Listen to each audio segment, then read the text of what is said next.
السلام علیکم ورحمۃ اللہ وبرکاتہ۔ یہ سوال ہے کہ ایک روزے کا فدیہ کتنا ہے، اس بارے میں بھی اختلاف ہے۔ فدیہ کن لوگوں کو دیا جا سکتا ہے یا مسکین کسے کہتے ہیں، فدیہ کے متعلق مکمل آگاہی دے دیجیے، جزاک اللہ خیر۔ دیکھیں قرآن مجید میں اللہ سبحانہ و تعالیٰ کا ارشاد ہے وعلی الذین یطیقونہ فدیہ ای لا یطیقونہ، وہ لوگ جو روزے کی طاقت نہیں رکھتے، فدیۃ طعام مسکین، وہ ایک مسکین کو کھانا دیں گے۔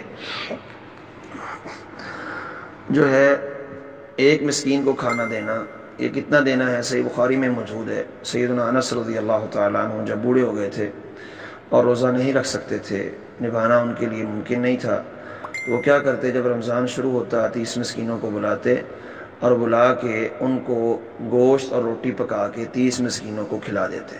تو یہ کفارہ ہے، یعنی ایک دن کے بدلے میں ایک ٹائم کا کھانا۔ ہمارے ہاں جو معروف و مشہور ہے کہ جی سحری افطاری کروانی ہے ایک دن کے بدلے میں، یہ پتہ نہیں کہاں سے لے لیا گیا ہے اور اس کی کیا دلیل ہے۔ لوگوں کے ہاں یہ مشہور ہے، اس کی دلیل کوئی نہیں ہے۔ قرآن بھی کہتا ہے ایک مسکین کا کھانا ہے، ایک مسکین کا کھانا، تو وہ کتنا ہے وہ صحابہ کرام نے بیان کر دیا کہ ایک دن کے بدلے میں ایک ٹائم کا کھانا کسی مسکین کو اچھا کھلانا ہے۔ اس طرح کے سیدنا انس گوشت اور روٹی کھلاتے تھے۔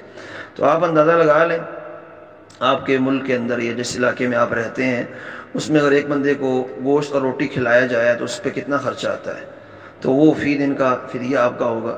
تو مثال کے طور پہ اگر 150 آتا ہے تو آپ کا فدیہ بنتا ہے 4500 روپیہ، اگر 200 آتا ہے تو روزے اگر 30 آتے ہیں تو آپ کا فدیہ بنتا ہے 6000 روپیہ۔ تو بہرحال وہ آپ حساب لگا لیں اپنے علاقے کے حساب سے کہ ایک بندہ جو جس کی خوراک نہ زیادہ ہے نہ بالکل تھوڑی ہے، نارمل خوراک جو کھاتا ہے، وہ ایک ٹائم پہ گوشت اور روٹی اس کو کھلائیں تو کتنا گوشت کا خرچہ آ جاتا ہے۔ تو جتنا خرچہ آتا ہے وہ فی دن کا اتنا کفارہ بنے گا۔ پھر رمضان میں اگر 29 روزے آئے ہیں تو فی دن کے کفارے کو 29 کے ساتھ آپ ضرب دے لیں، جو جواب آئے گا وہ پورے مہینے کا کفارہ ہے۔ اگر 30 روزے آتے ہیں تو پھر فی دن کے فدیے کو آپ 30 کے ساتھ ضرب دے لیں۔ تو بہرحال فدیے میں ایک ٹائم کا کھانا دینا ہے، سحری افطاری ضروری نہیں ہے۔ ہاں کوئی اپنی مرضی سے خوشی سے کرانا چاہتا ہے تو وہ ایک الگ بات ہے، فدیے کے طور پہ صرف ایک ٹائم کا کھانا جو ہے وہ شمار کیا جائے گا۔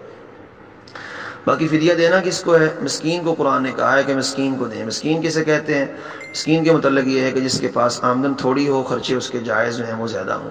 اس کی تنخواہ 15000 روپے ہے، اس کا اپنا بچوں کا بیوی کا تعلیم کا خرچہ جو ہے وہ 30000 روپے ہے، تو یہ مسکین ہے، اس کو دیا جا سکتا ہے۔ السلام علیکم۔